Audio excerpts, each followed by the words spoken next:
There we go. So the recording is on. Thank you, everyone, for joining. My name is Jeff Vogan. So the idea tonight is I really wanted to. I keep seeing in the Facebook groups that the people are starting to shoot swimming, have questions about swimming. Some post pictures from swimming and ask for help. So I thought I've shot a fair bit of swimming and wanted to share with the group my experience, just in the hopes that it is helpful to some of you that are hoping to shoot swimming, already shoot swimming, want to get some ideas on how it can do a bit different, a bit better. That's me, Swim Photography 101. The objectives, different than the agenda. The objectives tonight, I'm hoping that you learn something new, inspire you to try something different, and give you some ideas. This picture here is a young man named Alex Kahn. This was literally the very first swim frame that I ever took. I got a call from a board member at one of the big swim clubs. Would you like to photograph our swim club? And I'm like, sure. This is back in 2015. So have you ever shot swimming before? No. So, but tell you what, next time your kid's at the pool, let me know and I'll come take some pictures and see if I can do it. So before I photographed this guy's kid, I'm pointing my camera at the pool and I'm trying to get my settings and figure things out. And this is literally, I saw this kid coming down the pool. He was pretty good, so I took a picture of him. You'll actually see a few more pictures, or a couple more pictures for him. This is literally my first frame of swim photography. I took this back in 2015. Anyway, the agenda, different than the objective, is I'm going to talk a bit about my equipment, the settings, talk about getting access to a pool, etiquette specifically regarding photographing a swim meet. Talk a bit about my workflow. I'm not going to get into a lot of detail. I'm just going to kind of whet your appetite and give you a high level view of what I do for it. Then I'm going to show you how I shoot each stroke. And then, time permitting, a number of people have submitted some photographs and we'll do a bit of a critique. Again, time permitting. By all means, if you have questions, ask away. I'm doing this for your benefit, so if you have questions, don't hesitate to ask. Just shout them out. So my career pivot, I've been doing photography full-time since 2016. These are some of the clients that I've worked for. I did a lot of swimming in the past. I'm doing less swimming now. I'm doing a lot less swimming now as I do different kind of work. I'm doing a lot more warm sports. So I'm doing a lot more for like Golf Canada and Titleist. And I'm actually heading down to Florida in 4 weeks for the Players Championship to work for the PGA. So anyway, lots of fun, but that's a little bit about who I am. I'm a Nikon shooter. I've been shooting since my very first Nikon in 1987 was the FE2. That was my graduation present when I graduated university. Then I think there's one more in here. There should be one more. There was a good film camera after the FE2, but anyway, then the D200, and now I'm shooting with the Z7s or Z7s, as you say it in the US. I also have the Z7 or Z7. That's the one that is pointed at me right now. I use a 300 2.8. If I'm shooting in a big pool, I will also use a 400 2.8. Nikon Canada is about 10-15 minutes from my house, so I just drive over there and pick up a 400. I have a couple of the 70 to 2.8s, a 24 to 70, and occasionally I'll use the 14 to 24. When I'm shooting at the pool, like when I'm on site, I have a MacBook Pro that I do the ingesting to. I have had, my iMac is sitting on the floor behind me. I'm now using the new Studio Seishu. It is awesome. A bunch of external drives. I think I've got like 40 terabytes sitting behind me here. I also use Dropbox and Backblaze. Photomechanic, big part of my business. I edit in Lightroom and a little bit in Photoshop. My website is on SmugMug. So access. So I usually shoot hosted meets. I shoot at the invitation of the host clubs.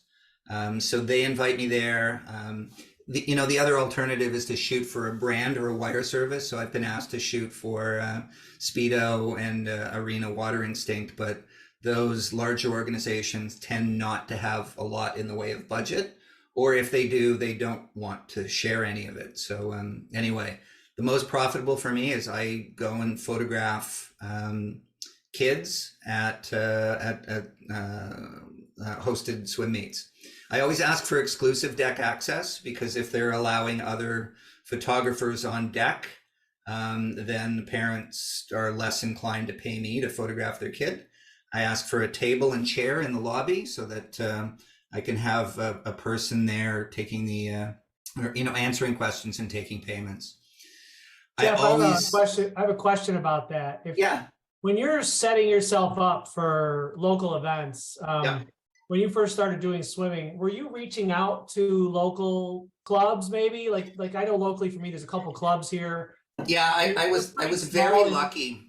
So I was very lucky. I got a phone call from a club just outside of Toronto. And they, would you shoot for us? Sure. So then I shot a couple of swim meets for them, and then they hosted with Swimming Canada. They hosted the nationals. Okay. So I photographed the nationals. And funny enough, on the very last day, a mom and a kid come up and say, we're thinking of getting you to take pictures, but it's a relay. She's starting off on the backstroke, and blah blah. I'm not sure you're going to get any good pictures of her. And so I said, can the kid swim? It's the nationals. Of course, the kid can swim, right? So she said, yeah, she's good. And I said, well, if she can swim, I can get the picture. So I got actually one of those kind of unicorn pictures where the kid's coming up out of the water and the backstroke start, and the water bubble over her head. And it turns out that was her very last race at her junior club, and she was aging out and then going to university in a couple of months. So she comes, the mom and someone reach out to you. Do you recommend if we know that there's local clubs that we might reach out to them if we're Well, here's what I'm saying, that what happened was, the mom and kid loved the picture, posted it, I posted it, they posted it, and then their club said, hey, do you want to shoot for us? So I started shooting for that second club, and then I'm shooting, then it just basically opened up, and I think I've shot for about 12 different clubs now. Okay. So it's, once they see the work, sorry, I know you're there, but I see you here, so that's why I'm looking over this way. So it was basically word of mouth, right? It's by invitation. When I first started, I would reach out, and you get a lot of crickets, right? But once you develop that body of work, and once they see you on deck and the work that you're producing, it's by invitation. And I turn down more than I accept now. Because a number of clubs also, and this is not something I have actually in the deck, but a lot of clubs want money from me, right? Like, they want 15%, I think is kind of the standard that they ask for. And I don't do that. I don't pay anyone for me to work. You mean they want a cut of whatever you make, basically? Yeah. And so it was actually that second club, the one that saw the picture of that girl in the water bubble. They said, what's the deal? And I said, okay, I'll give you 10%. And they said, no, keep the 10%. Can we use some of your pictures? So that's my model. They get use of my photos of their athletes that have paid me to photograph them for their marketing, social media, et cetera, et cetera. And turns out that the president of that second club is now the top official for Swimming Canada. Okay. He's like the guy that runs all, like the Olympic trials and stuff like that. Good, he's like, he said to me, we couldn't afford to pay you, to hire you to come and do the kind of marketing, give us the marketing content. So a parent will pay me to photograph their kid, and the parent gets the gallery of images, but so does the club. And the club makes posters, social media, etc. So I don't pay any clubs. But it takes a body of work to be able to, kind of stand up to that. That first club, when I shot the nationals, they wanted 15% of my sales. Make sense? Yeah, no, it does. So you're not just shooting the entire event and all the kids. Oh God, no. Table and share in the lobby is more like No. as people walk in, parents, they're asking you, hey, will you shoot my child? Yes, one at a time. I only photograph one at a time. It's funny, I get all these people, you know, the joke is like, you know, what silly questions do you get? It's like, do you just take random pictures and hope for the best? And it's like, there are 8 lanes or 10 lanes in some of the big pools, right? Like 10 lanes, like really? So no, I only photograph one kid at a time and they get my full attention for the entire race. Okay. And just on that note, that first time that I photographed, I said, you know, I'll come to the pool and see. They gave me $20 per kid. They gave me $20 for each of 6 kids. So I made $120 that day. And then I said, okay, I'll do it, $40. And then the next year it was $60. And then the next year they sent out an email saying, I'll photograph your kid for the entire weekend for $60. And I said, no, $60 a race. And they said, no one will ever pay you $60 for a race. Well, I now charge upwards of $300 for a race, one heat. Wow. Okay. And, you know, I just kind of laugh that they said, no one will ever pay you $60. It's like, you're right, because I won't do it for $60.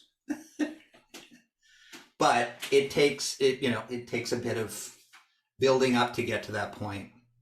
So, you know, I have a table and chair in the lobby and I have some signage as well, but all my sign up is done online. Hey, Jeff. Yeah. Can you talk more about that exclusive deck access? When I go, I'm shooting for a particular high school, what they call a high school in the US. Yeah. And there are so I may be representing one high school and there's other high schools involved. And so they may have their own photographer or news. Yeah, it depends, you know, it kind of depends on the model, right? Like if you're shooting for one school and you're being paid by that school, yes, then fine to have others. But what I'm doing is I'm trying to sell to the parents. So if there are, you know, 4 photographers, like, you know, there was one club where they had one of the parents on deck taking pictures of the kids of, you know, the host club.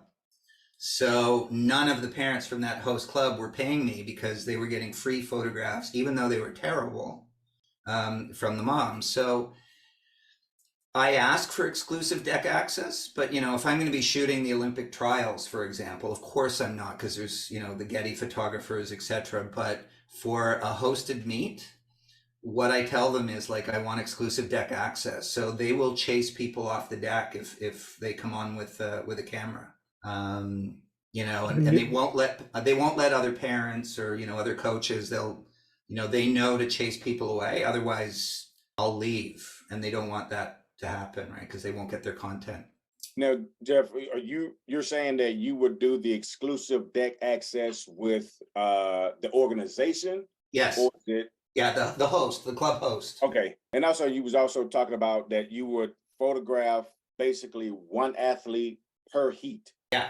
Basically like, hey, I'm with this athlete and that's all you're shooting for that time, for that race. Yeah. I don't know if this is kind of jumping the gun or anything. You say you do your scheduling or your reservations and whatnot online. Yeah, I'll show that in a few minutes. Oh, okay. Yeah, I'll show that in a few minutes, but like here are the heat sheets. You know, I get the heat sheets. Mm-hmm. Right. And so what I do is, like, I know, you know, event 1, you know, heat 1, heat 2, heat 3. What I do is, well, I'll show it specifically, but I take the heat sheets and I keep that in my pocket and I circle the name of the person that I'm shooting in that one heat. But okay. I'll touch on that when I get to the workflow piece. Okay, perfect. All right. Introduce yourself to everyone. You want to be smiling, good mood, friendly. You know, you don't want anyone complaining that you're in the way. You're, you know, hi, this is this. And what I mean about communicate with every official you see, I always go up, you know, before the heat, I say, I'm going to be shooting this heat or this lane in the next heat. I need to be standing here. I know to get out of your way, right? And I say that every single time. I may say it to the same person 10 times in a day. It's important. You know, the last meet that I shot recently, there was one official. He was a bit difficult. I told him that. I shot the first leg of the IM from there. Then I moved to the side. And when I came back, he had moved his chair and moved all his stuff to be in exactly the place I told him I needed to be. And I said, I need to be here. And he said, oh, I thought you left. And so what happens is I didn't get to photograph the breaststroke leg because he was in the way. And then you get the nasty email from the mom saying you didn't shoot the breaststroke leg of my, my older daughter, but the younger daughter, I did the very heat before. So, like communicate. Are you okay if I'm here? I know to be out of your way. Am I good standing here? All of that sort of stuff. You just want to be like the friendliest, most easy to get along with person on deck, because if they want to make your life difficult, they can. They can restrict where you go, all of that sort of stuff. So just communicate.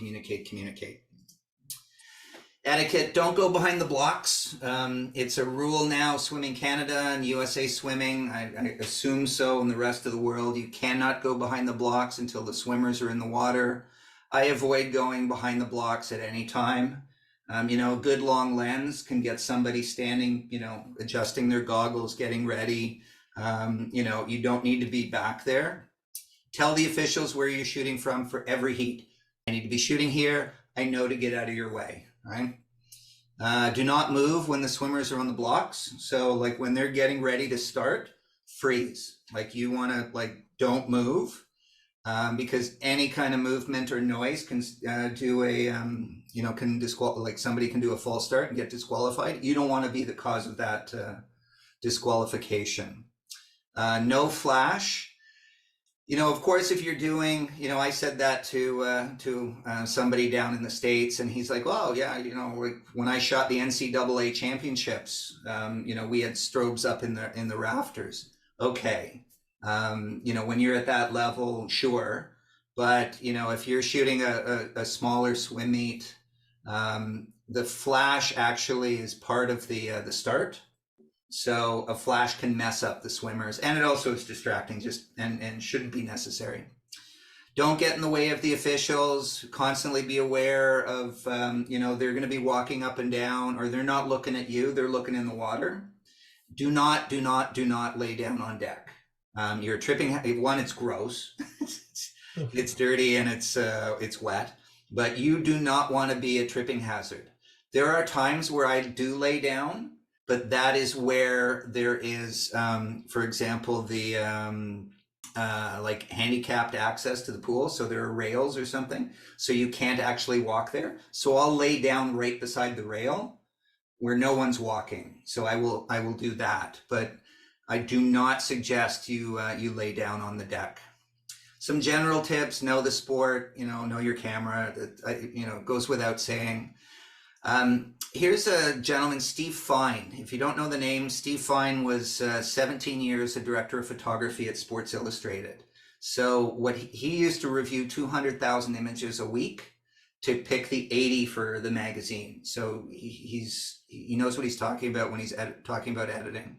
So what he keeps saying is capture the peak action. You want a sense of place, action, tears and cheers. So not only the action, but also the reaction, and both positive and sad.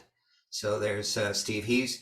I reviewed my swimming work. Actually, I reviewed my work with him, and he keyed in on my swimming stuff, and then we went deep on my swimming work.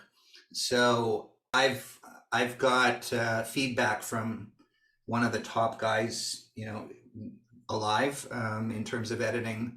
And it was funny, we were talking about something, and he's, I said, well, when this happens, the face goes down. He goes, yeah, but when we're editing, Michael Phelps and, all of that sort of stuff. And it's like, wow, that was a great conversation. So part of what I'm doing tonight is sharing with you kind of that feedback that I got from Steve.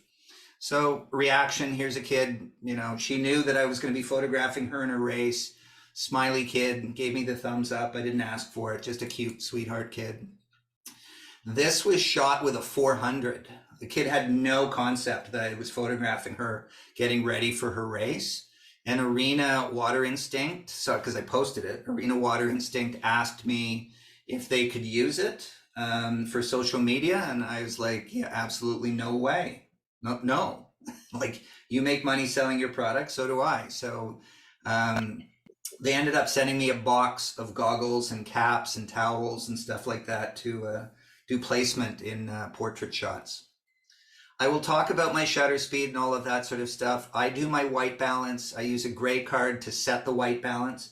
I won't use auto white balance because, you know, you're photographing somebody with a blue cap, and then you're photographing somebody with a green cap or, you know, black cap. You're going to get wildly different white balance settings if you use auto white balance. Hey, Jeff, Yes. is Expo Disc okay? Yes.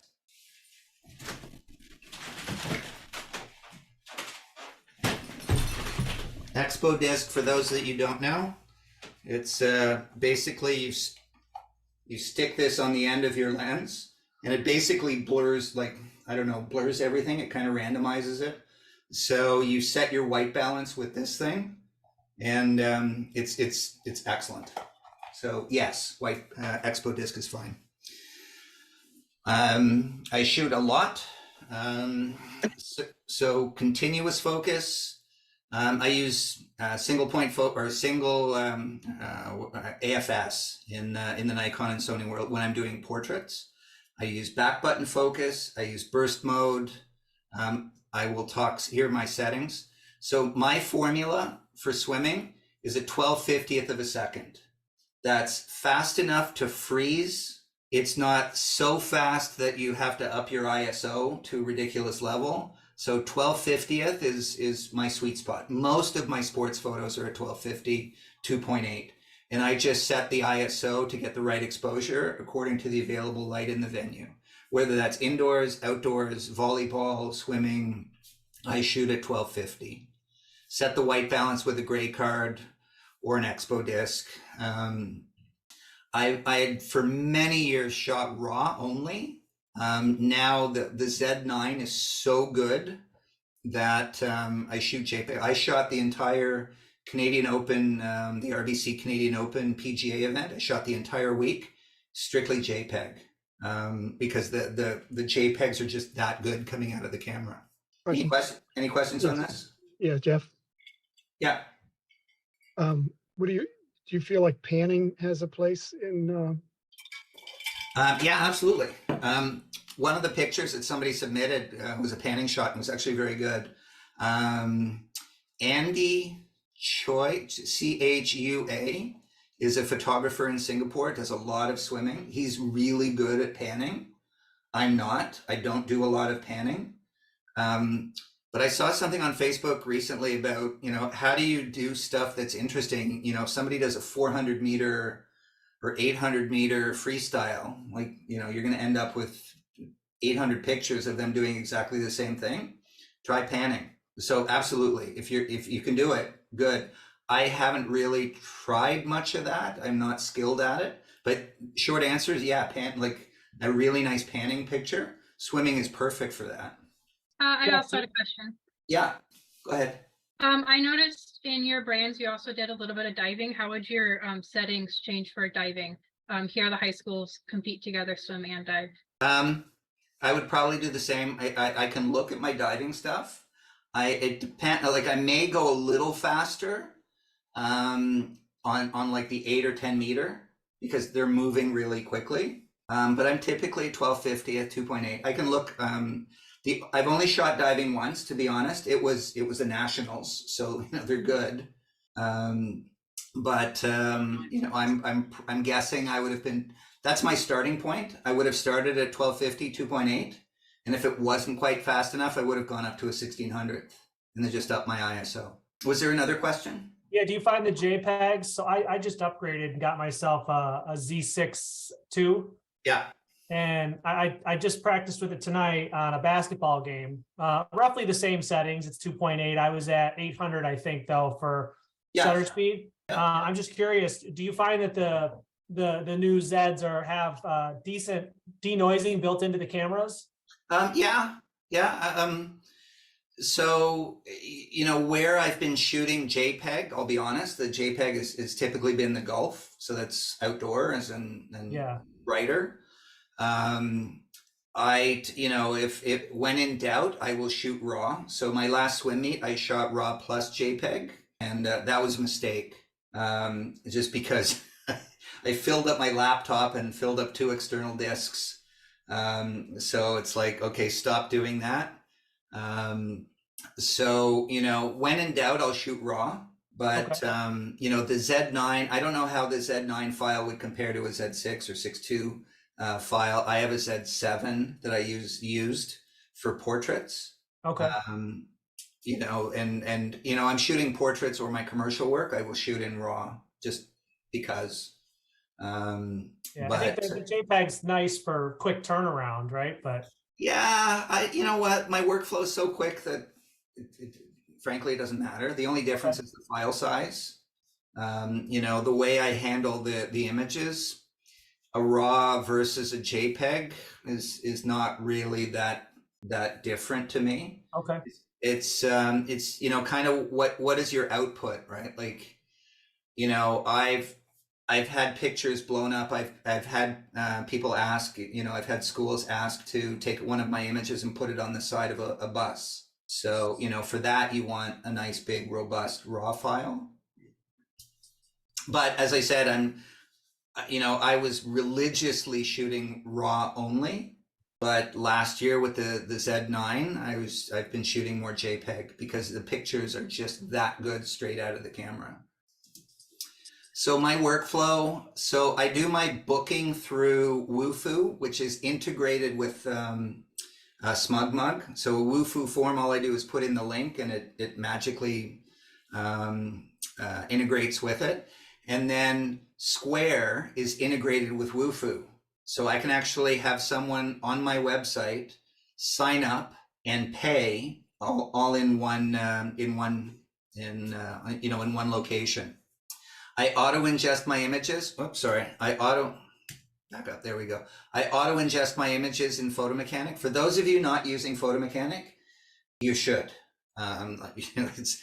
Sorry, my mouse keeps jumping here. So yeah, Photomechanic is a game changer it has been for me and how I do the workflow, and I'll talk about that in just a minute. So I auto ingest, which means I put the card in the card reader, and it imports or brings in all the images onto the computer. It does the renaming, it creates the folders, adds the metadata, does all of that, and I'll show that in just a minute. Then I go through and do the culling. I do the selections and the cropping in Photomechanic. Then I import just the keepers into Lightroom. I will have a preset that will, bring up the shadows, move the black point, etc. A couple of those because I'm shooting in manual and the lighting is typically quite consistent indoors. So I can set it for the venue, and then that applies basically to all my images that I shoot. I will do some minor tweaking, but of individual images. But then I upload my images to my SmugMug website, and I do my own printing on, and here are all the brands that I use. So SmugMug website, Epson printer. So prior to using Photomechanic, my early years, I would take a bunch of pictures. In fact, my very first event, I shot 85,000 images, and I dealt with them all in Lightroom. And it took me 3 weeks just to do the renaming and creating folders for every athlete. I was under contract by Skate Canada. My very first figure skating competition was the national championships. So I had to photograph every athlete and put them in a folder named after them. That took 3 weeks, which is ridiculous because you don't get paid for that 3 weeks. So now I've added Photomechanic to the mix. I take 5,000, that same example, I would take 5,000 images. With the Z9, it's probably 15,000 images. I do the renaming, the organization, the metadata, culling, rating, cropping, all of that in Photomechanic, which is purpose built for that. And then I take just the keepers into Lightroom.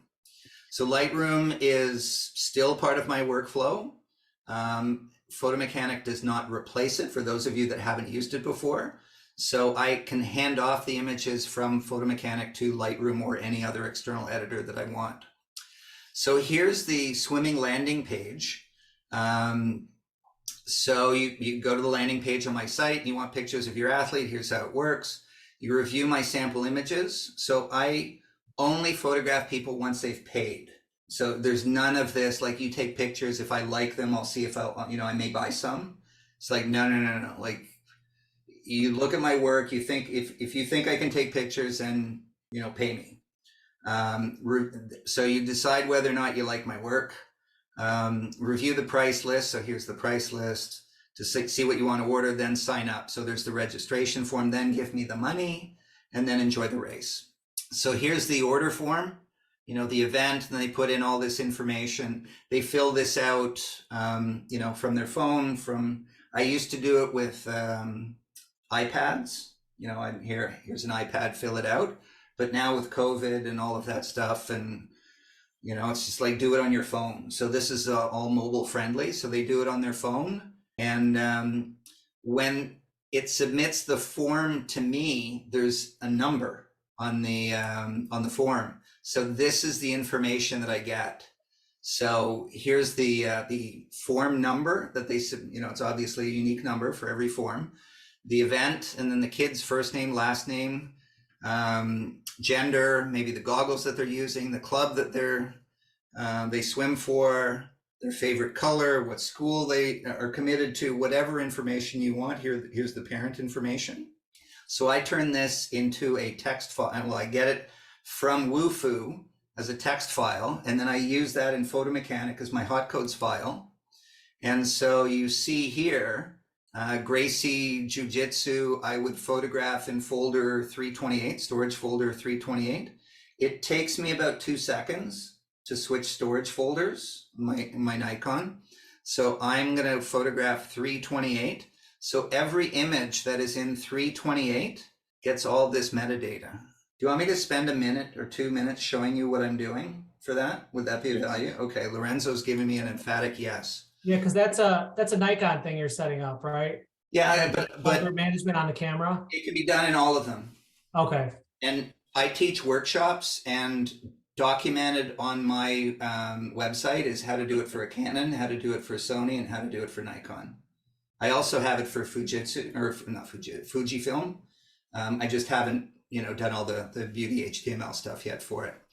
But here's what ends up happening. So I auto ingest the files, like this is all automatic. So I'm going to just step out here, and I'm going to show you the, so here's the spreadsheet. Here's the folder number, right? I've got a sample card here. It's stuck. I've got a sample card stuck in my card reader with some sample images. They're not necessarily swimming images, but what I'm going to do, oh, sorry. Obviously, when I put it back in, it read. Sorry for the introduction didn't go well. It's reading here. So what I did was I have this spreadsheet here, saying we even have a swimmer, Seishu, Connecticut. There's the first name, last name. And so what I did was I take the pictures, and then I put the card in the card reader, and here's what I ended up with. JV swimming trials. That's what I called the swim meet. Sorry, I can't really make this bigger, but so now let's take a look. Here's Griffin Sagan. Now, obviously, these are sample pictures. Like, these are pictures of my kid. But let's take a look at the file name. So Jeff Ogan. So my name is on every picture. There's your branding. But then the file name, Griffin Sagan. And it's in the folder 100, Griffin Sagan. I keep the 100 there, that number from the registration form, just so I can map it back to make sure that I've got all the orders fulfilled. So now let's take a look at the caption information. Like, look at this, Toronto, Ontario. Like, there's your Griffin Sagan of the Marlin swims a butterfly at the JV swimming trials, the Toronto Pan Am Sports Center on the date in Toronto, photo, and there's your photo credit. And look at all this rich, the keywording here, your headline, all of that, that was automatic. So there you go. My card was stuck. So what I'm going to do is I'm going to close this, delete this. And just so you don't think that I'm faking all of this, I'm going to Lorenzo Hill. swimming trials. There we go. Close that. Now I'm going to take my card. So I've gone and photograph. Now watch this. I'm going to put the card in the card reader. There we go. And I'm not having it automatically open because I'm using multiple folders. So I don't want it to keep popping open folders as I'm coming along. So there you see, so here's Emily Smythe. Here you see all the metadata. How's that? It's funny, like, as I was saying, I teach workshops and I had someone, hear about this. And then I got a call from the PGA Tour, the senior photographer, and she's like, hey, I got some questions. I see you're a Camera Bits ambassador. Can I ask you some questions? And I said, let me just show you. So we did a quick Zoom call and I showed her that. But instead of swimming, it was like the PGA event.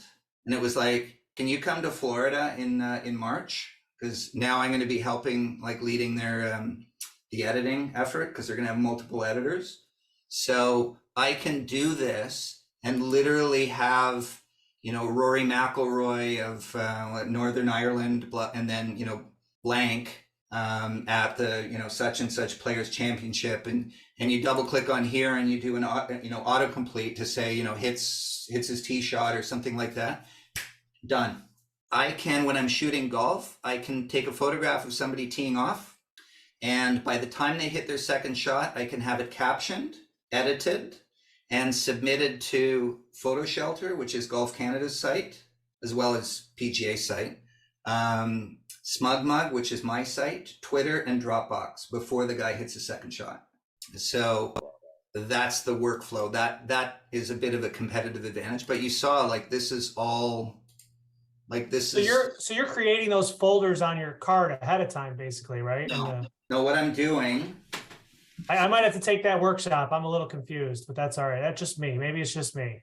Yeah, it's I'm right there with you. It depends on the brand. Like if I want to go from folder 100 to folder 742 on a Nikon, I could just dial in 742. Yeah. On Canon and Sony, it's sequential. So it's a slightly different workshop, but I teach exactly how to do it.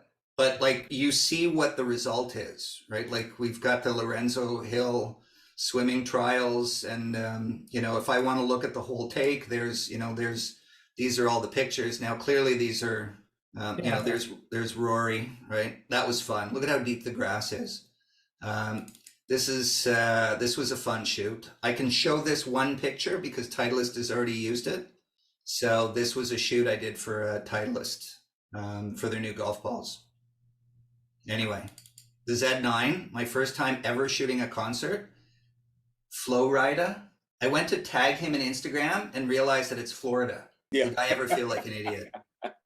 But literally, even with the glasses on, the camera like knew that was his eye and locked on it. So right after this, I got sprayed with champagne because I'm, you can see how close I am. Anyway, that's my workflow. I teach it in detail in my workshops. Okay, so I don't want to make this into a big sales pitch, but that's what the workshop looks like. So you see, well, we showed all of this, right? And when I bring the images into Lightroom, it maintains the folder structure. So you see here's Addison Stenzel, and then you have a gallery specifically for Addison Stenzel. And then I would also have a gallery for the club. Now, I got a quick question. When you do that, but you're actually setting up smaller files in your camera before when you're pulling it from like a meter or whatnot, you're setting up because you already know who you have. So you're setting up athlete A at 100 and 101, athlete B, and then C. And so when you because my form, where is it here? Remember when they submit the form, they go to my website, or I'll do it right here, right? We go here, website. So this is my swim page. You want to go, here's, sample, blah, blah, blah, sign up, right? So you put in, your club, blah, blah, blah. You put in, I want event, 56, heat 3, and it's a butterfly, right? And then if you want a second event, that's on, it's on Saturday. It's a smart form, right? So it's Saturday afternoon and it's, 67, yada, yada, yada, right? And then they tell me what they want, like they want the package or something like that. They put in a password because you want to password protect the pictures so you don't have people looking at, random pictures of kids in bathing suits. And then when they hit submit, I get an email, and the email has a number on it. And then I go to Wufoo and I just get the report, which looks like this. That's my report out of Wufoo. And I use that as my hot codes file. I tell Photo Mechanic that's the file to use for this ingest. Magic happens. Okay. So, but how, and I don't know if this is kind of off topic, but how does Photo Mechanic know what folder to pull? Because you have one card in your camera, correct? Yeah. And in right here, because I'm telling Photo Mechanic, I don't want to make it all about the workflow. I want to do it more on the swimming stuff. Like I teach this, like, as part of what I do for a living is I teach that workflow stuff. Like, some of my clients, like another one that I had sign up for my workshop today is a photographer for the Montreal Canadiens, the NHL team. So that's what I do for a living. In addition, obviously, to the photography piece. Okay, but, I don't want to go. I want to go back to the. Yeah, we teach a 4-hour course on this, so like we're not going to cover all of it, but I want you to like get a sense of what I do. So let's we're running short of time, so that's the workflow. This is me actually on the Camera Bits website. If you go to their landing page, that's me on their page. I encourage you to subscribe to my YouTube page. I'll wait while you subscribe. So there you go. Look at that subtle hint. I'm at 958 right now. I need to be at 1,000 to start getting paid by YouTube. So I do short videos on like how to do a specific task. So how to ingest. Like there's a 4-minute video on something that'll change your life in terms of ingesting. Did this one for a Getty photographer, synchronizing capture times across multiple cameras. So they're like short videos on how to do a specific thing. So that's what I do as part of my gig with Camera Bits. So subscribe. And here are the workshops. This is the shameless plug part. So this is what I'm doing tonight. And then this is for beginners with Photo Mechanic. This is for more advanced users. So this is where I get into teaching exactly the detailed stuff on what I do for swim meets and portrait shots and product shots and rodeos, etc. So back to the swimming. My style, I shoot low, shoot early, so you anticipate the peak action. If you wait for the peak action, you'll miss it. Shoot tight and then crop. My style is very, very tight. So I think every one of the images that were submitted for critique, I'm going to say the same thing for basically every single one of them, that I would crop it much tighter.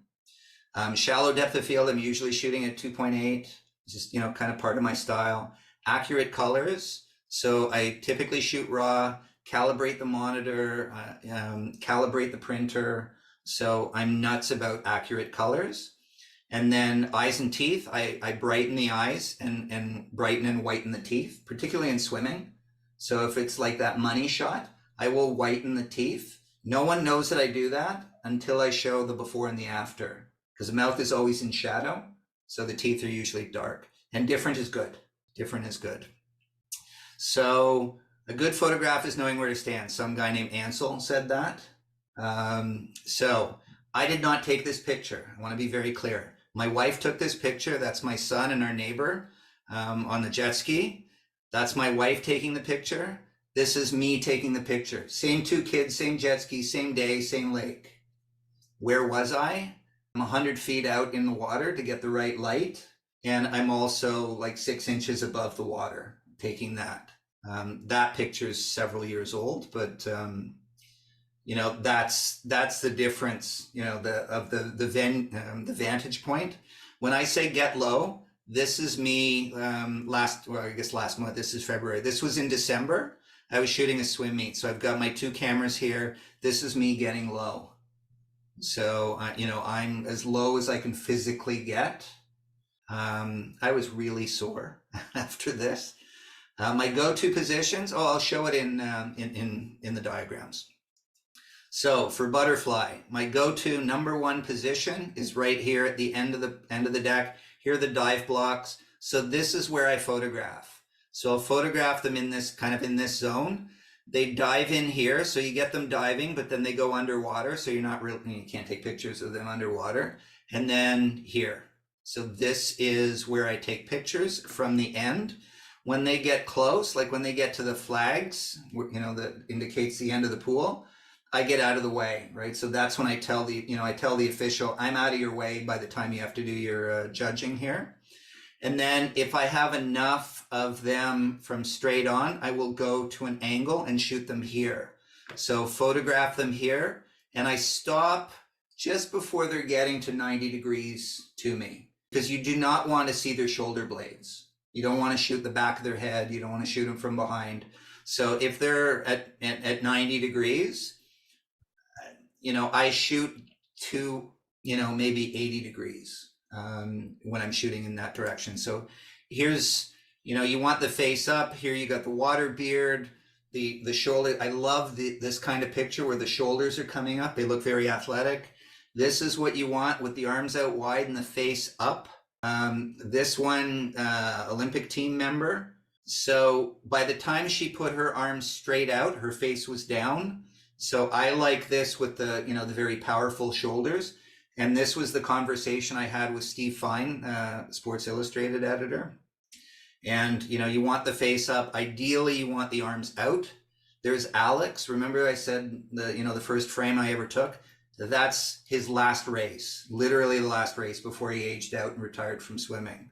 So anyway, so that's what you want, you know, the symmetrical arms stretched, face up.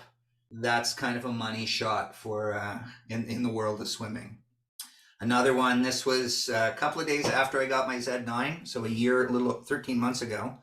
I went to the pool head to head. It's a bunch of former Olympic athletes that teach clinics. So I went to their clinic to, you know, just test my camera, and the Z9's crazy.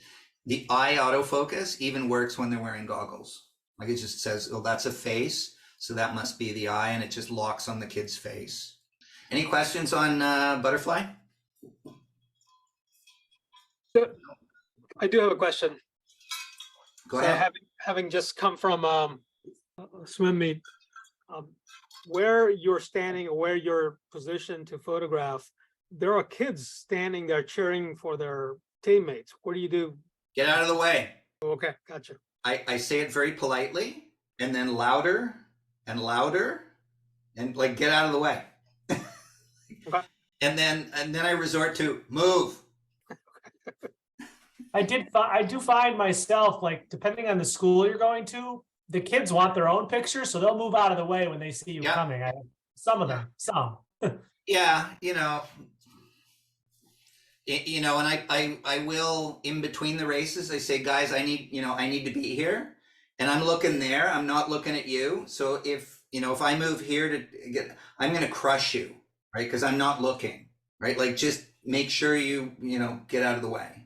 So, as I say, can you got to move, and then I get louder. And if they don't move,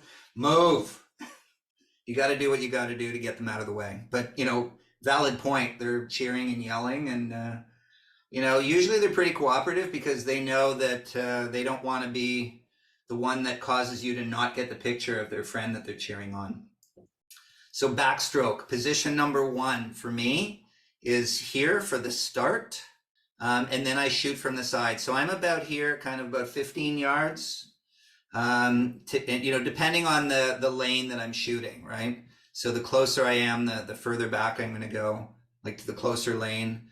I shoot from here, and then I wait until they're at 90 degrees and then going away from me. So I move up and down the pool and I follow them, but I don't shoot them until they're at 90 degrees to me, unless it's the start. Like the start, I will shoot at an angle, but you want to shoot them like going away because they're going away from you. You want their face, you don't want the top of their head. My secondary position is here at the end of the pool when they do the turn and they're pushing away and coming up out of, coming up to the surface. I will get them. I will typically stand up and photo, because you want to stand up to shoot, a slight angle down in that case and get their face. I'll show a couple of examples. So here's one. Sorry, question? Yeah, for the spot number 2, yeah. I've had the problem occasionally where the swimmers are so good that on the turn, they basically swim underwater for about 3/4 of the length of the pool before they come out. Yeah. What do you do then? You just sort of live with it? Oh, well, right. Like, if they're underwater, right. I photographed a former Olympic swimmer doing the butterfly. He didn't breathe once through the entire race. The only time he'd breathe is when he did the turn. I got 0 pictures of him other than the dive. Oh my God. What do you do, right? Like, you get the top of his head. You take one anyways, just because? I took a couple, you never know, like when they're doing, he did the fly. So when he did the, when you do that, sometimes the head down pushes up a really interesting wave of water. So yeah, I'll take some pictures of that because you can get some really interesting pictures of the water that they, the wave that they push. So this one, my assistant went to the University of Toronto and she said, next heat, shoot the girl in lane 4. And I'm like, who is it? Just shut up and shoot the girl in lane 4. So I did. And you can see the other girls are like, kind of pushing off the wall. She like porpoises out here. And I'm like, holy crap. I'm trying to capture her as she comes out. I can't find her. And so I'm looking around. She was already like a body length ahead of everyone one time. A month later, she set the world record that she held for about a year. So she's got several world championship titles and medals and 2 Olympic medals. This is Kylie Moss. Incredible athlete, but I didn't know who she was when this is back in 2015. Kid doing the, this is his last race. So this was the start. So you can tell this is position 1 for the start for backstroke. Again, position 1, right? So position 1, sorry, this is position 2. I wish I had a longer lens for this because this is fairly cropped. This was a 300 lens at on a 25-meter pool, but his feet are here and his hands are here. Like, look at this. This kid was unreal. And then here's that, water bubble shot. That's hard to do, this one. For the start, how are you focusing? Are you using that eye focus or are you using single point? I'm for this, what I often will do is I've programmed a button to switch to 3D on the camera. So I will sometimes switch to 3D for the backstroke start because you don't see the face when they're getting ready to start. So this one is hard. Like, this was shot with a D5, and out of the series, you're only going to get a couple that are, sharply focused. But with the Z9, like, it just follows the person and you get like the whole thing in focus. Like, the hands are out of focus, but that's on purpose because I'm shooting at 2.8. This is the part that's in focus. So I typically switch to 3D focus mode for the start. And it's programmed. So I just hold a button and shoot. There's that. And then tight. I shoot very, very tight and low, tight and low. This is about as wide as I will go for backstroke. This was from, remember I said Addison Stenzel, so that's Addison. So, and what I've done here is you get the line that goes here. So literally her arm points to this corner and even the water kind of flicks right to that corner. So that creates the line, really tight. But this is as wide as I go when I'm shooting swimming. This is Penny Alexiak, the most Olympic medals of any Canadian in history. So she's actually butterfly and freestyle. She won gold in Rio for freestyle. But this wave is really kind of cool. So that's what, is kind of interesting. And this is Taylor Ruck, 2 Olympic medals. She's now 21, so she was 16 in Rio. This was actually during a practice. I walked into the pool to shoot the swim meet, but in the dive tank adjacent to it was the Olympic team practicing. One of the swimmers recognized me and said, "Hey, take our pictures." So I was able to lay on deck and get this picture of Taylor. My favorite part is actually the shadow of this water on her face. Anyway, any questions on backstroke? So basically, it seems as though you primarily shoot with a 300 for the most part to get tight. 300 or a 400. A 50-meter pool, I'm going to shoot a 400.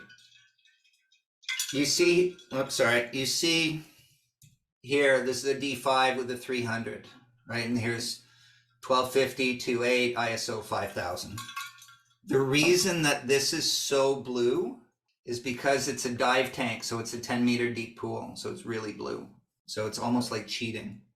Breaststroke, position number 1, end of the pool. Position number 2, at the side, shooting at an angle. Stop just before they get to 90 degrees. But of course, I'm moving. Like I'll take a few pictures, get up, move, squat, do a few pictures, get up, move, squat. So I'm following them up and down the pool, but stop just before they get to 90 degrees because you don't want to see their shoulder blades. Kara Smith, 2 Olympics. She was a finalist in Rio. So here's the head on. So you want to get the face, the water beard, hands above the water if possible. And here's, that's Kara as well. The hands, or sorry, the arms can't come out of the water in breaststroke. She used to get disqualified fairly often because she was so good that her arms would come out of the water. But anyway, this girl will be in the Olympics, I'm sure, one day. This was at the Nationals in 2017. She won every single race that she participated in. Asia Menes. So face up, lots of water churn, hands just coming out front. The frame before this wasn't as good because the hands weren't in as much view. And the frames going forward from this, her face starts to go down. So this is kind of what I would call the money shot. There's Alex again. Remember that first picture and that last picture? That's him mid-career. So this is Alex at, roughly 45 degrees. This is about as late as I would shoot. So he's almost at 90 degrees to me, this guy from Team Denmark. But I lined this up with the blue background. This was a big sign that they had for the meet. And so I lined it up to have this clean background. And as I said, this is about as late in the stroke as I will go. Freestyle, any questions on that?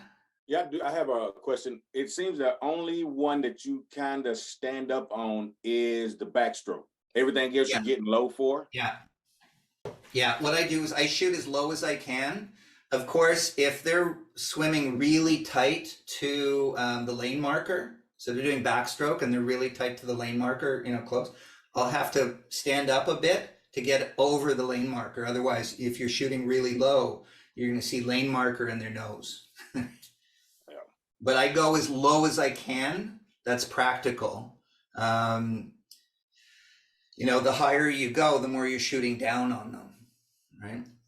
Freestyle, here's where I shoot, the blocks, the dive, and then they're underwater. And then I wait until they're basically just past 90 degrees. Because if you're shooting, if I'm standing right here and I'm shooting them here, I'm getting the top of their cap. So that's too early. So I wait until they're 90 degrees and then going away from me like this. This was 2017 Nationals. Really nice guy. His dad moved the family from Mexico. Dad works like crazy to get all 3 kids in swimming. The nicest kids you'll ever meet. So I saw this kid swimming and I cracked off a couple of shots just because the family's so nice. And this is what you want. It's like he's looking back at me. Actually, he saw me. This is Kiera Smith, the breaststroker. She was really happy that I was taking a picture of her because this is just her cooling down. So you can count the hairs in her eyebrows, right? The only thing that would have made this picture better is if she was going the other way. Anyone know why that would have been better? Arena, Arena's logo on the goggles is down here on the left goggle. So if she was going the other way, you would see Arena on the goggles. This one, I was warming up during the warm-ups. And I was talking to the Oakville coach. This is an Oakville swimmer. So this is, kids are like, there are 100 kids in the pool here. So I shot just to check my settings and photographed this. And I was like, hey, that's kind of cool. I really love the purple. So I posted this on Instagram to say, hey, I'm at this meet, etc. Dad comes up to me the next day saying, you know, I want to buy one picture from you. So I'm like, oh, great. You know, one picture, what, you know, that's a pain, right? So I'm going to show you the picture that I want. And I'm like, oh, great. He's going to show me like Michael Phelps, wants me to make his 8-year-old look like Michael Phelps. And then he shows me this and said, that's my daughter. He paid me $100 for this picture, $100. And this was just me during the warm up. Remember the guy at that club that said, no one will ever pay me $60 for a race? Paid me $100, actually $99 for this picture that I took during warm-ups. Anyway, well, they were still correct. They wouldn't pay you 60 for a race, but that's exactly because I won't shoot for $60 now. But I actually have here. You know what? I'm going to go here. We're well past time, so I promised 7:30 to 8:30. So I will understand if you have other places to go, but I'll keep going if you guys are into it. Let me see, where is here, this one. See the crop that I did here? Because her arm, I've cut off her elbow a little bit. So her armpit, unimportant. This part of her arm, unimportant. That's the important part of the shot. So see what I do? Like you see here that I shot with, this is shot with a 400. And I think she's in like lane 2 or lane 3. So, so this is what I got, right? And then I cropped it here because this hand gives you just enough of a sense of motion, and it gives you that sense that she's shooting or swimming freestyle, but like really tight on the face. See how she's going away from me? If she was coming towards me, I'd get mostly red, the cap. There's Kira. Back to this. All right. Tight, different is good. So, sense of place, sense of event, get something different. The human eye doesn't see this. So if you were there in the stands, you wouldn't have seen this. It's like it happens in a fraction of a second. I showed this one earlier. This one's kind of cool. There's where you're standing up at the end. That's position 2 for backstroke. What's really kind of cool about this one, that's the scoreboard for the nationals. So sense of place, that kid's name is here in the reflection on her goggles. I didn't plan that, but that's the frame that that was one of the keepers. This one was taken with the approval of everyone, and this was before the can't shoot from back there. I was basically touching the block. So I had approval from the meet director, meet manager, Swimming Canada, Swimming Ontario, the parents, and the kid. So, and again, this is a few years old before that new rule. Different is good. Again, human eye wouldn't see this. I wish I had a longer lens. This was shot with a 300. I wish I had the 400. This is cropped fairly, but like right after the break, so the water's calm, and you get that calm. Just going to spend a minute on doing this because, I've been asked, hey, can you shoot portraits? And I'm like, sure, I can. I had no idea how to. So this is actually my niece. I was practicing with my niece in the pool. This is my brother's backyard. So this is full sun. This is like 2 p.m, full sun. But I've stepped it down. That can't be right. That can't be right. I'll have to go check that. Because this is full sun, and then I've got 2 strobes just over here to light the side of her face. So, and this was the very first time I shot portraits. So I'm going to speed this up for the benefit of time. I gave her some instruction, and then here, take some pictures. Boom. There we go. And that's what we ended up with. So that was the Z7. So that was a few years ago. And then now put the guy that's afraid of heights on the roof to do the team picture. Anyway, this is more recent work. So this was that Oakville club. I've sprayed the kid down with water and glycerin. So that's why you see the beading here. It beads. It doesn't just roll off. So this was kind of an, you spray them down with the glycerin. It's basically soap. Glycerin is soap. This is the exact same backdrop, but I've got a blue gel on the strobe that is pointing at the backdrop, because this club, their color is blue and gold. So anyway, that's it. What I want to do is, if you're still into it, if you're still interested, we can come here for the critique. Shall we do that? Okay. Absolutely. So no particular order. No particular order, and I don't even, I didn't keep track of who sent these in. So please don't take offense. If, oh, okay, Scott took this. Good picture. I would say get down lower. The face, I would try and bring up the shadows a bit. And here's an opportunity to whiten the teeth a bit. I would go in Lightroom, if I was producing this for the parents, I would crop this probably more like, I would probably crop it more something along those lines. Tighter, right? Because this stuff around the outside adds no value to the photo. So I would come in tight like that. And then I would whiten the teeth and bring up the shadows a little bit on the face. But my guess is, as his hands come forward, his face is going to start going down. So this is well timed. Like this is as good as you're going to get with this swimmer, just the way they're going. So you got lots of churn here, which is great. Lots of action. The water's frozen. It looks like you've nailed the focus on the eyes. What I would do, bring up the shadows a little bit on the face, and then whiten the teeth.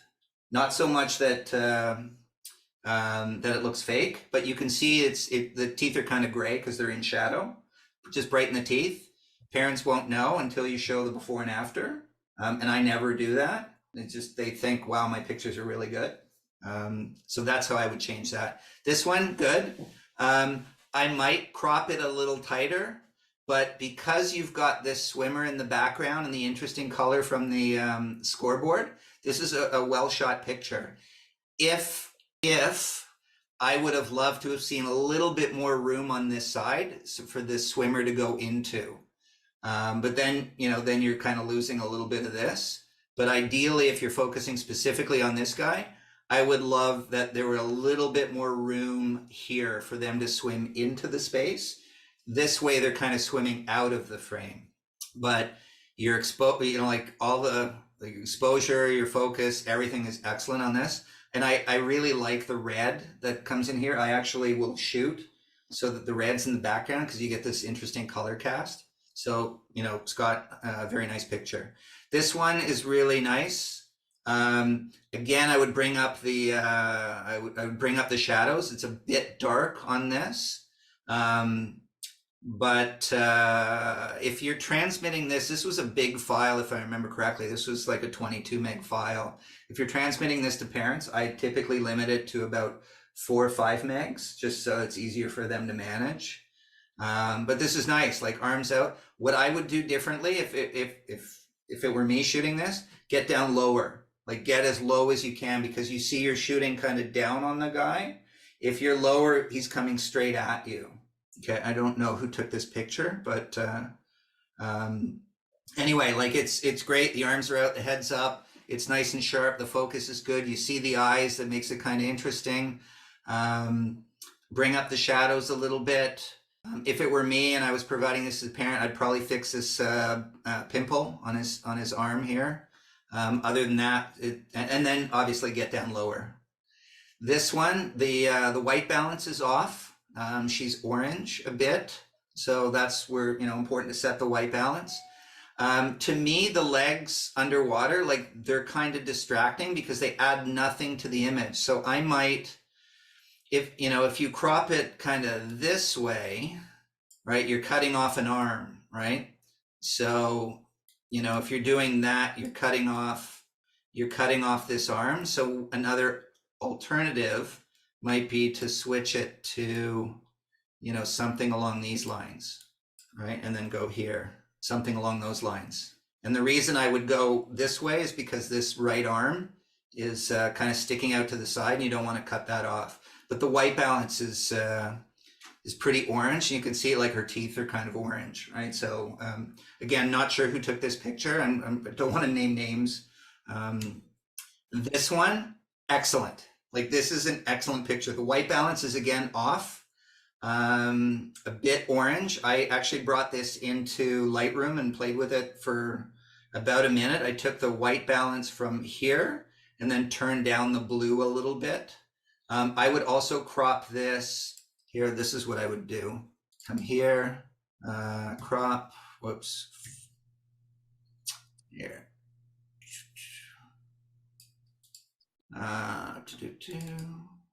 I would crop this. Sorry, I'm too many things running on here. I would crop this probably a 16:9 because the part down here, sorry, here, it is hiding the this window here. There it is. There we go. So I would turn this into a 16:9 and go, because 16:9 is typically like a web size, like a banner image.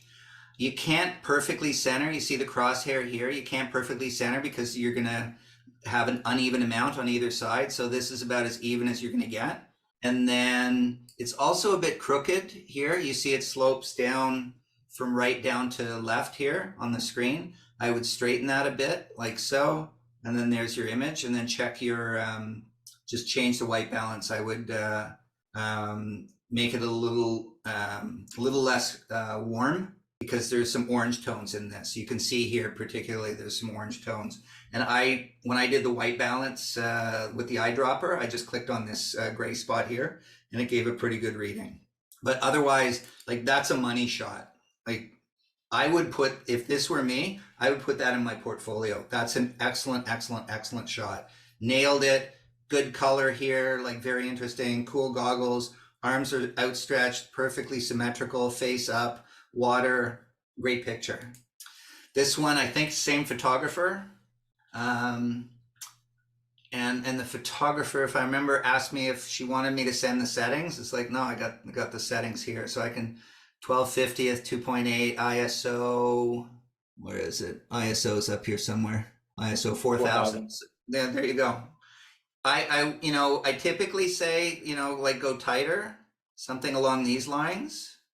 That's my typical, right?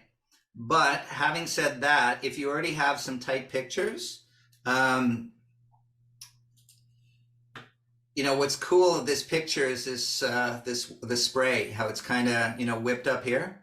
That's a pretty interesting picture as it is. Like that's well done, right? Focus is right. 1250th, 2.8, like, the background is nice and blurry. This is crooked again. You see how it's not level here. Because she's like 90 degrees, this should be level right here, right? You're not shooting down the pool or up the pool. You're shooting straight across, so this should be level. So one of the first things I notice here is that this is crooked. So just, very minor change. This one, the file that was sent to me was very small. So the format, it was exported. You're really close to the frame here. I can't tell because of the resolution whether you've nailed focus, because it's just such a low res image. You're nice and low. It's just I just think that the size of the file that was sent over, the resolution is too low to be able to comment on whether or not you've nailed focus. And I can't tell what the settings are and in terms of the speed. So unfortunately, I would crop out this stuff down here, and I would have loved to have seen a little bit more room on this side. This one is really nice. This is one of those, breaking the bubble. It's really hard for the camera to start getting focus here, but I would crop this again. If I was to do 16:9 here, go something along these lines. What's important to me here, you want, nice and tight here, but, kind of the full bubble, and then her arm is up here. So, keep the whole arm in here. and then this Canadian flag on her bathing suit. So this is what that picture looks like. That's a really cool picture. Here, I need to change that and go down here. So rule of thirds, I would have this line here. There you go. That's how I would have cropped that picture. Again, good. Like those are hard to get. This one here, cut off the arm. So they're kind of too close to you at this point. So, you know, to try and salvage something out of this, there, let's go to a normal crop, just so I don't have to, there we go. You know, come in, do something like this. So this is what Steve Fine from Sports Illustrated was saying, when you know, when the arms aren't cooperating, you just come in like super tight and get the shoulders. But as it is, as this was shot, you're cutting off this arm. So like, what do? I would come in tight to the face. And I would also get lower because you're kind of shooting down on them here. I'm guessing you're on your knees at this point.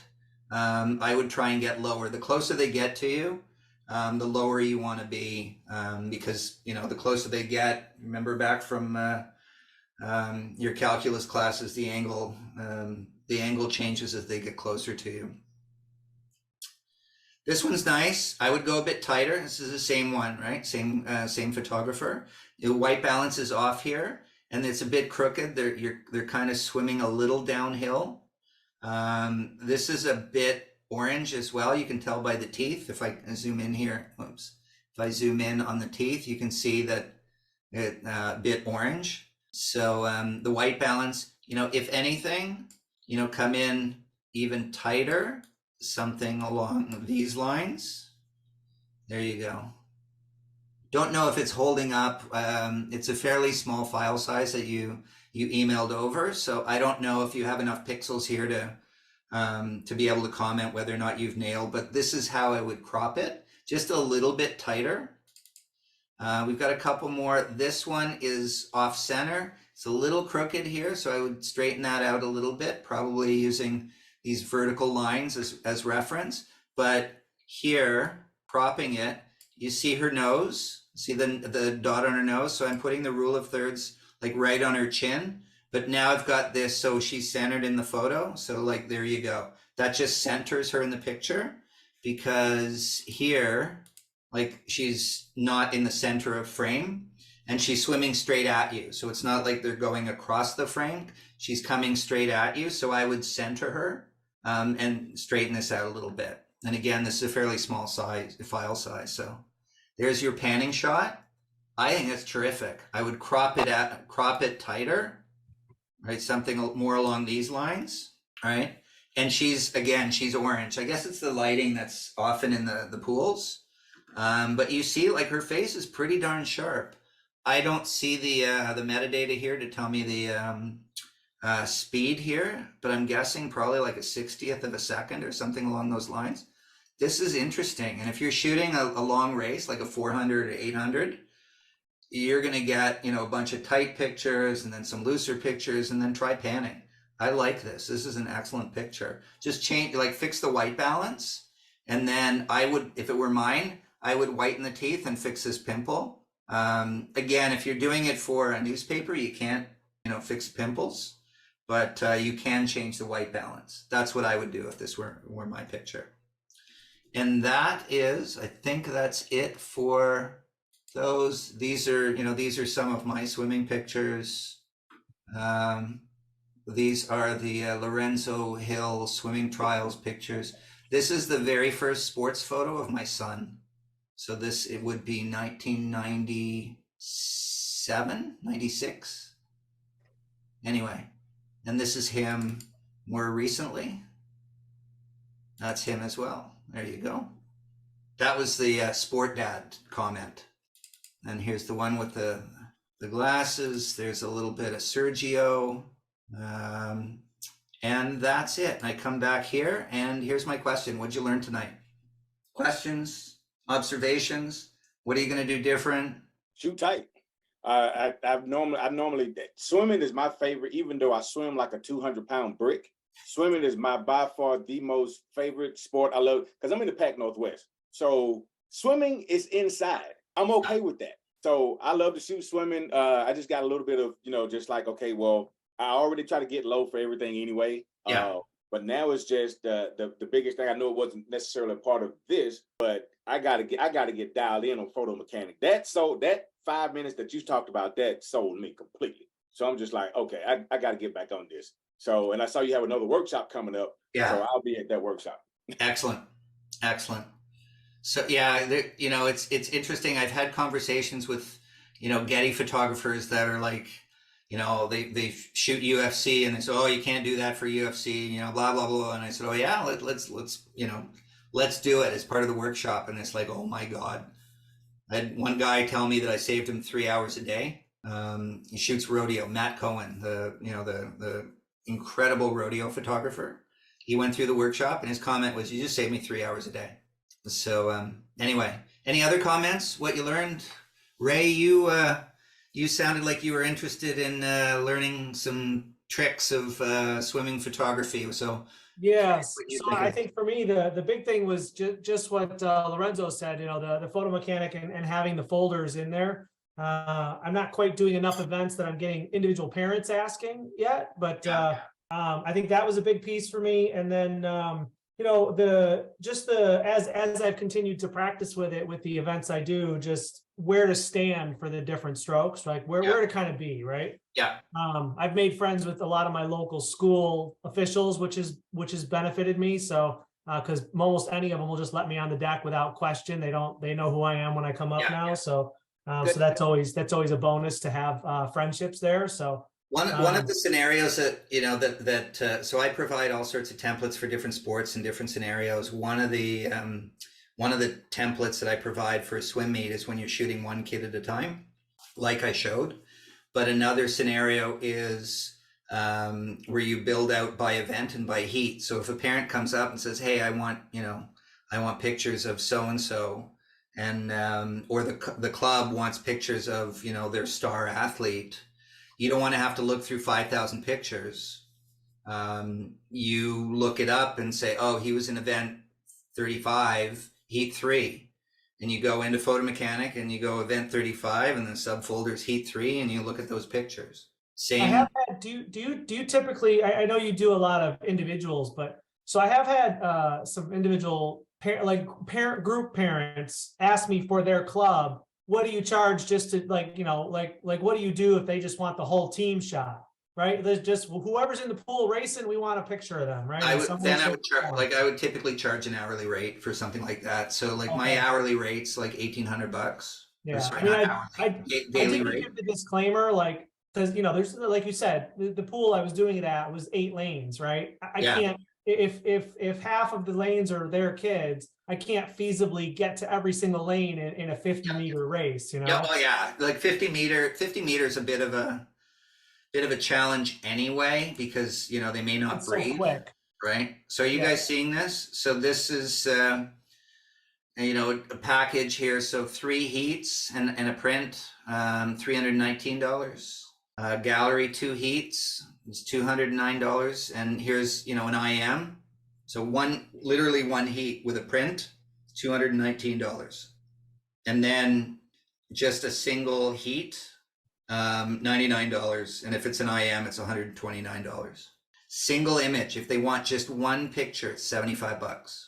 Remember, no one will ever pay you $60. I'm amazed you can get that much money. That's fantastic. I listened to a podcast, brilliant podcast called The Psychology of Price. So this is what I was selling, these 2 top items here. So people would come in and go, ooh, $99. Ooh, that's a lot of money. But if the first price they saw was $319, so I put this in as an anchor price. So they see $319, $209, $219.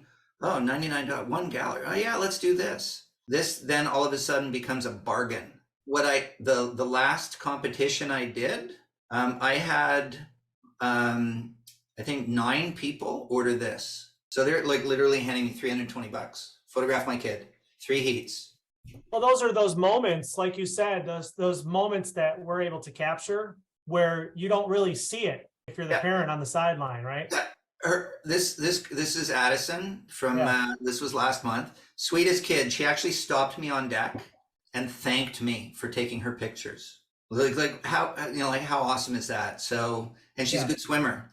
So like, here I go like this, right? Like her parents are on the, like in the stands up here. They don't see this, right? Like, you know, even if they were standing where I was standing, this, you know, like this is a 12/50th of a second, right? So, you know, these are the sample pictures. This is what I tell people: look at this stuff and decide whether or not you think I can take a picture.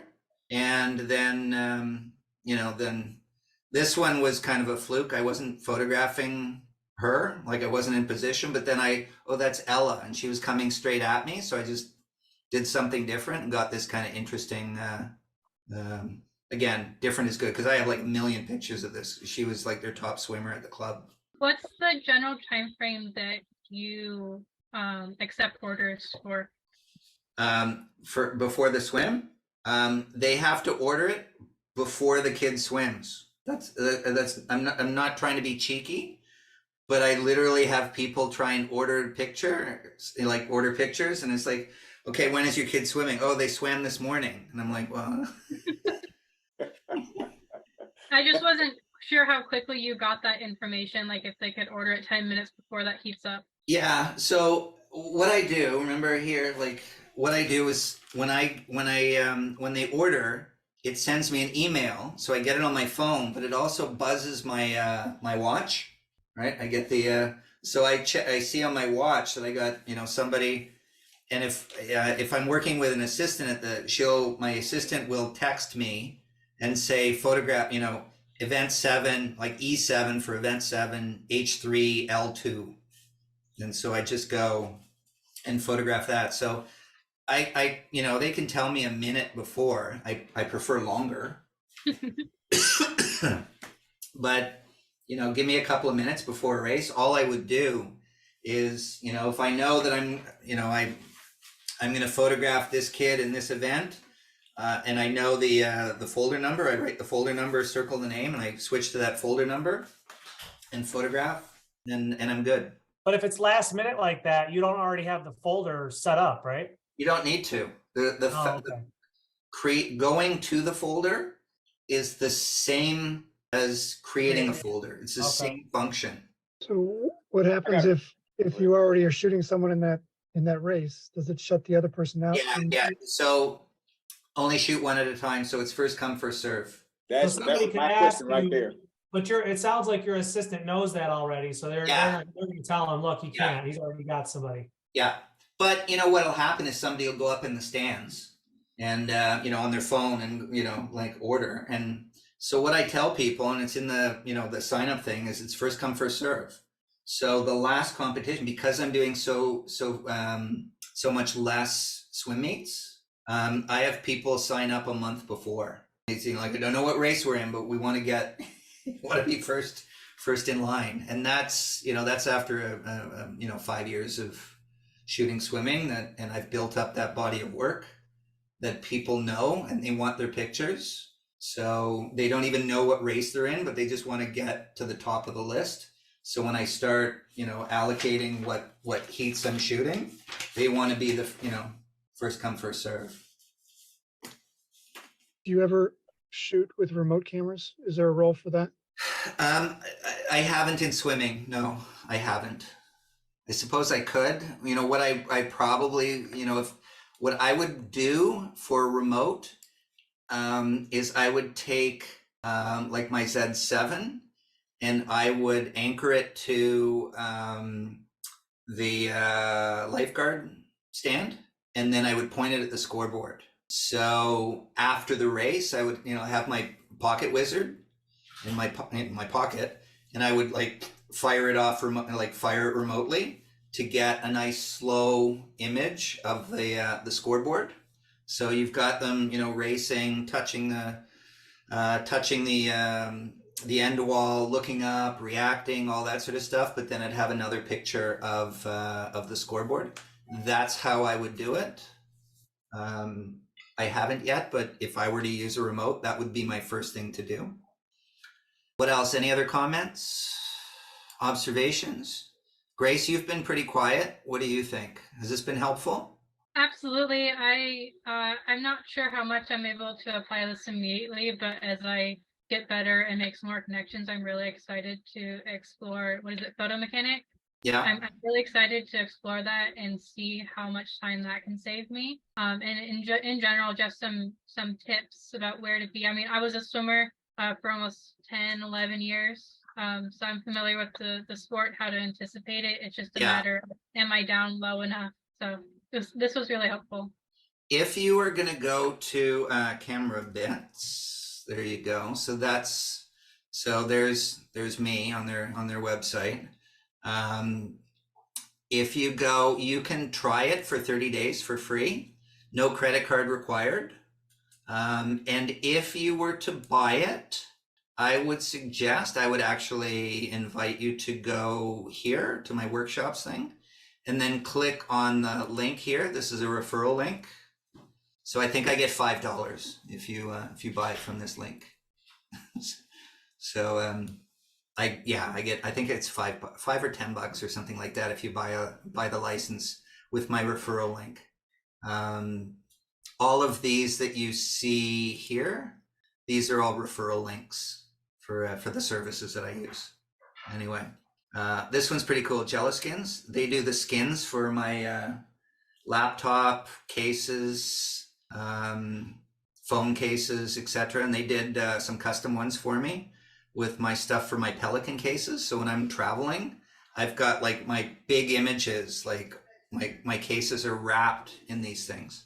Anyway, it's pretty cool. And with my referral code, you get a 20% discount. So it's anyway, a little shameless plug for some of my supporters. This is Mick from Camera Bits. They're actually doing a free workshop or webinar tomorrow on hot codes. And the one that he did last week, he said, next week we're doing the one on hot codes. And he learned hot codes in Photo Mechanic from me. That's what he said in his in the session last week. He said, I learned this from Jeff Bogan. So he's going to be doing a little freebie tomorrow to touch on hot codes. Not in as much detail and as I go in my stuff. But anyway, we've gone 40 minutes over. Hey, so I truly appreciate it. Thank you. Thank you for your patience. And, I think it was a worthwhile conversation. I enjoyed the conversation. I hope you learned from this.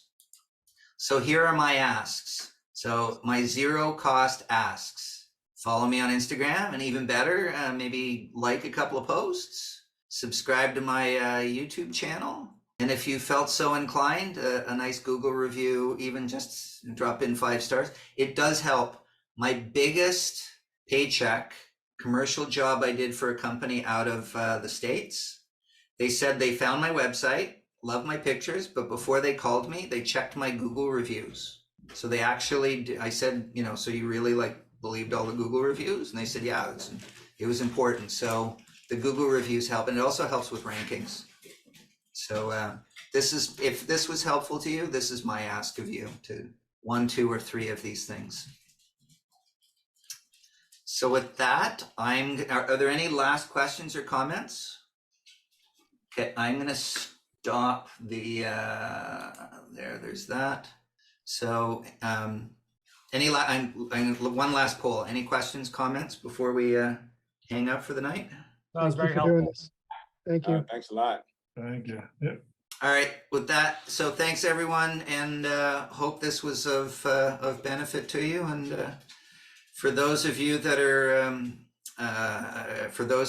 living in a place where it's still evening, good night. For those of you in Australia, good morning, and thanks for listening. Thank you. Thank you. Thank you very much. Everyone. Thank you.